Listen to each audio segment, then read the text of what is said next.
প্রথম কথা হচ্ছে তার নির্বাচন ঘোষণার যে নির্ঘণ্ট, সেখানে নির্বাচন না করার বীজ অঙ্কুরিত হয়েছে। আর আওয়ামী লীগকে বাদ দিয়ে বাংলাদেশে কোনো নির্বাচন অনুষ্ঠান মানে সেই দেশের জনমতকে সম্পূর্ণভাবে উপেক্ষা করা। বাংলাদেশ এখনো এই বাংলাদেশে 45%-এরও বেশি জনগণ আওয়ামী লীগের সমর্থক।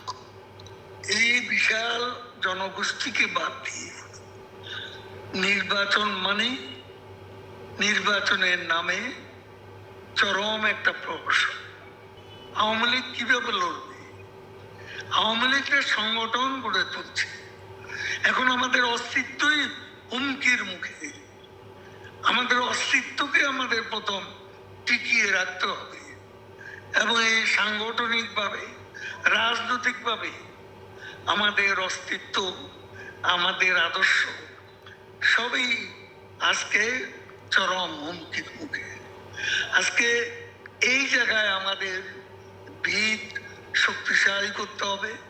আর আওয়ামী লীগ জনগণের সংগঠন, আমাদেরকে আমাদের গণভিত মজবুত করার যে আমাদের এজেন্ডা, সে এজেন্ডাও আমরা বাস্তবায়ন করছি, বাস্তবায়ন করব। আমরা দেখছি আমাদের কাছে, বাংলাদেশের জনগণের কাছে এটা পরিষ্কার যে আজকে ইউনূসের ক্ষমতার উৎস হচ্ছে এই ফার রাইট মৌলবাদী উগ্র সাম্প্রদায়িক গোষ্ঠী। এরাই হচ্ছে ইউনূসের ক্ষমতার একমাত্র উৎস, এরাই তার একমাত্র এলাই। এদেরকে নিয়েই তার পথ চলা এবং ক্ষমতা টিকে থাকার দৃঢ়তা। কবে আমরা যেতে পারবো, কবে দেশে ফিরতে পারবো, সে কথা আমি তো এই মুহূর্তে নিশ্চিত করে বলতে পারছি না।